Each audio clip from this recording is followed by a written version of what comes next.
আমাদের যিনি সাবেক আইজিপি বেনজির আহমেদ, এখন প্রশ্ন হচ্ছে কি যে একজন আইজিপির ৩৪ বছরের জীবনে যে বেতন হয়, বেতনে প্রায় ১,৭৪,০০,০০০ টাকা হয়, ১.২ কোটির মতো।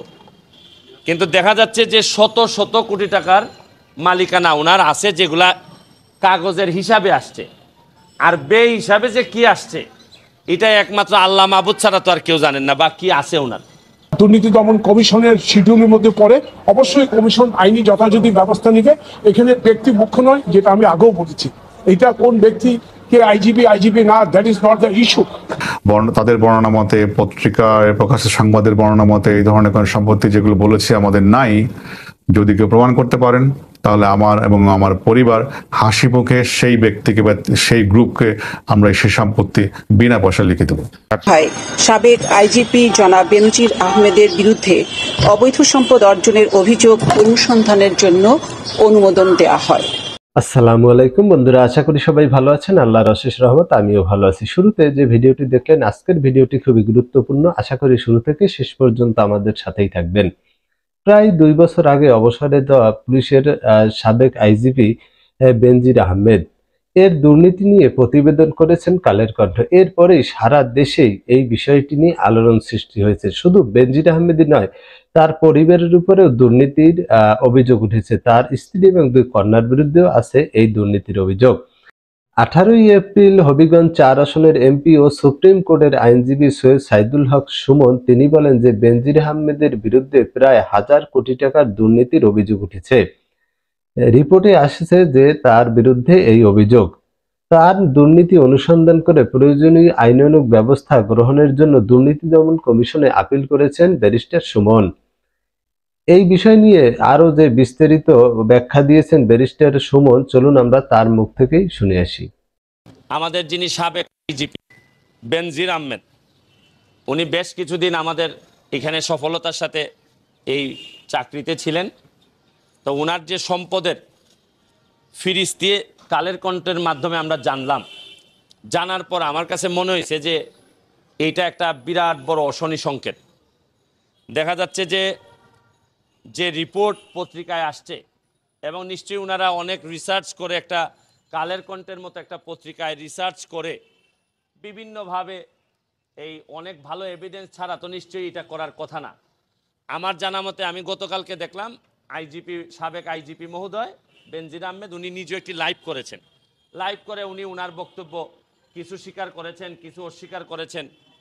এখন প্রশ্ন হচ্ছে কি যে একজন আইজিপির 34 বছরের জীবনে যে বেতন হয়, বেতনে প্রায় 1,74,00,000 টাকা হয়, 1.2 কোটির মতো। কিন্তু দেখা যাচ্ছে যে শত শত কোটি টাকার মালিকানা ওনার আছে, যেগুলা কাগজের হিসাবে আসছে, আর বে হিসাবে যে কি আসছে এটা একমাত্র আল্লাহ মাহবুদ ছাড়া তো আর কেউ জানেন না, বা কি আছে ওনার।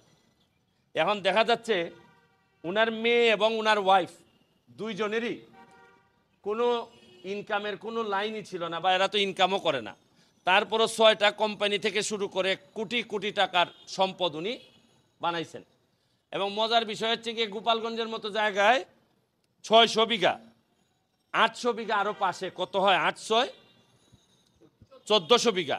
তা আর কিছুদিন সময় পাইলে তো গোপালগঞ্জই কিনে ফেলতেন মনে হয় উনি। তা আমাদের সবাইকে আল্লাহ বাঁচাইছে যে বেশি দিন সময় পান নাই। তো দেখা যাচ্ছে যে উনি বৈধ বা অবৈধ পরে যে সম্পদ বানাইছেন, আর কিছুদিন হইলে হয়তো উনার জমির উপর দিয়ে আমাদের বঙ্গবন্ধুর মাজারে যাওয়া লাগতো। তো এত সম্পদ, আপনার শত শত কোটি টাকার ব্যবসা প্রতিষ্ঠানের মালিক এর স্ত্রী ও 2 মেয়ে 2 লাখ শেয়ার কিনেছেন। তো রিসোর্টের জন্য এলজিডি আবার 7 কিলোমিটার রাস্তা ওনার করে দিছে। যাই হোক, আইজিপি মহোদয় থাকলে এলজিডি তো একটু আপনার ফেভার করতেই পারে, বা একটা ভয়ের প্রশ্নও থাকে।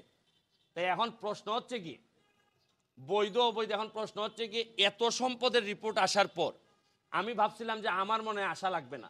দুদক নিজেই হয়তো এত বড় জিনিস দেখার পর দুদক, আবার শুনতেছিলাম ও দুদকের চেয়ারম্যান মহোদয় বলছিলেন যে ওনারা একটা চিন্তাভাবনা করতেছেন। চিন্তাভাবনাটা কোথায় থেমে গেছে এটা আমার জানা নাই। আর এত বড় জিনিস যদি আমরা কেউ কথা না বলি, তাহলে এই বঙ্গবন্ধুর বাংলাদেশে কি এত বড় দুর্নীতির অভিযোগের বিরুদ্ধে কেউ কথা বলবে না? আর দুদক নিজে তো কাজ যদি না করে, তা আমাদের দায়িত্ব হচ্ছে গিয়ে নাগরিক হিসাবে দুদকরে বলা যে ভাই আপনি একটু নড়ে চড়ে বসেন।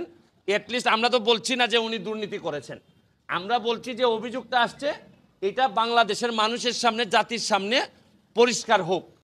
পুলিশের সাবেক আইজিপি বেনজির আহমেদের এই দুর্নীতির বিষয় নিয়ে আরো কথা বলেছেন দুদকের আইনজীবী। তো বন্ধুরা চলুন দুদকের আইনজীবী এই বিষয়ে যে বক্তব্য দিয়েছেন বা বিষয়টি ক্লিয়ার করেছেন, চলুন আমরা তার মুখ থেকে শুনে আসি। সংবাদ মাধ্যমের মাধ্যমে জানতে পেরেছি ব্যারিস্টার সাইদুল হক সুমন একটি দরখাস্ত দাখিল করেছে দুর্নীতি দমন কমিশন।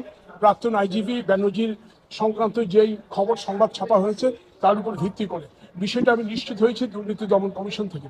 তবে আপনি যে কথাটা বললেন দুর্নীতি দমন কমিশন কিছুই করছে না, এটা মোটেও ঠিক না। কারণ দেখুন এটা এখনো মাত্র 1 মাসও হয়নি। তো যেহেতু একজন ব্যক্তি, উনি একজন ব্যারিস্টার, একজন মেম্বার অফ পার্লামেন্ট এবং একজন আইনজীবী সুপ্রিম কোর্টের, উনি যে দরখাস্ত দিয়েছে অবশ্যই দুদক তার আইন বিধি অনুযায়ী এটা দেখবে, যাচাই বাছাই করবে, মানে যাচাই বাছাই করে এটা কমিশনে প্লেস করবে।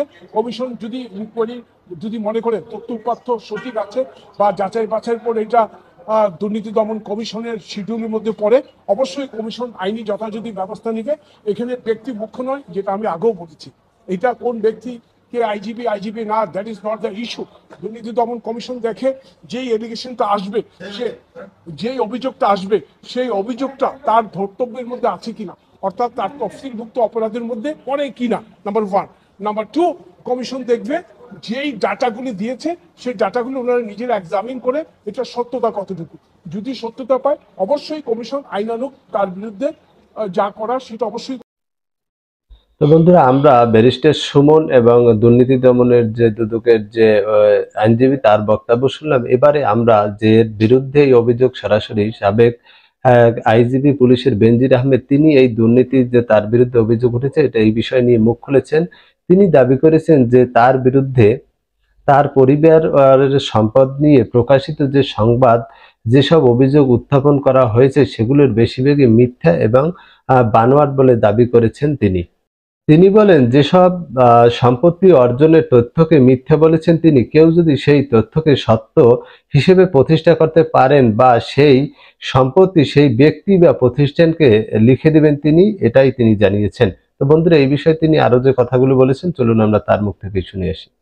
দুবাইতে আমাদের 100 কোটি টাকার কোনো হোটেল ব্যবসা নাই, সঙ্গে সিঙ্গাপুরে আমাদের কোনো সোনার ব্যবসা নাই, এবং থাইল্যান্ড এবং মালয়েশিয়াতেও যে ধরনের গয়ের হোক কথা বলা হয়েছে যে জমি কিনেছি আমরা, এই ধরনের কোনো জমি আমাদের সেখানে আমাদের পরিবারের এবং আমার যে সমস্ত সম্পত্তির সহায় সম্পত্তির মিথ্যা বর্ণনা দেওয়া হয়েছে এবং যেগুলো আমি আজকে স্পষ্ট করেছি যে এই ধরনের কোনো সম্পত্তি বা তাদের বর্ণনা মতে, পত্রিকায় প্রকাশের সংবাদের বর্ণনা মতে এই ধরনের কোনো সম্পত্তি যেগুলো বলেছি আমাদের নাই, যদি কেউ প্রমাণ করতে পারেন তাহলে আমার এবং আমার পরিবার হাসি মুখে সেই ব্যক্তিকে বা সেই গ্রুপকে আমরা সেই সম্পত্তি বিনা পয়সা লিখে দেবো।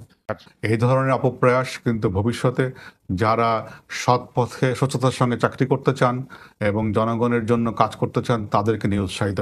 তো সর্বশেষ দুর্নীতি দমন কমিশনের পক্ষ থেকে এই যে তার বিরুদ্ধে যে দুর্নীতির অভিযোগ উঠেছে সেই বিষয়টি তদন্ত করার জন্য ইতিমধ্যেই একটি কমিটি গঠন করা হয়েছে। তো চলুন বন্ধুরা এই বিষয়ে দুর্নীতি দমন কমিশন কি পদক্ষেপ নিয়েছেন।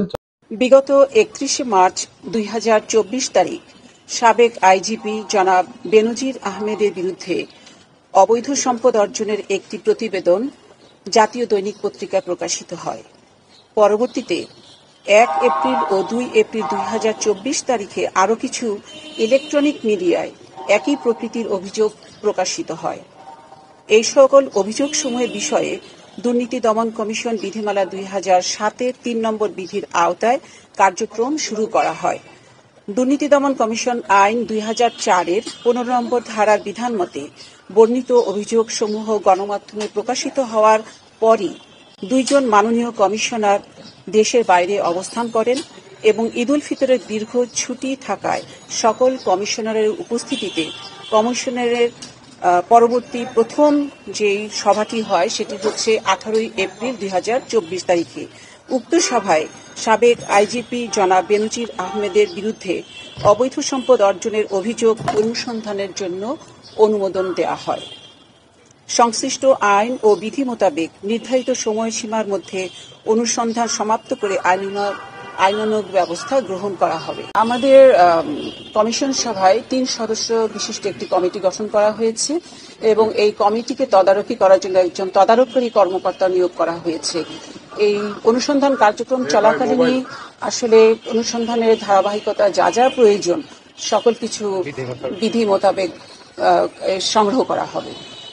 তো বন্ধুরা, আমরা দুর্নীতি দমন কমিশন এবং ব্যারিস্টার সুমন সহ যে প্রতিবেদনগুলো উঠে এসেছে সেগুলো দেখলাম এবং যার বিরুদ্ধে এই অভিযোগ উঠেছে তিনি কিন্তু এই বিষয়গুলো অস্বীকার করেছেন।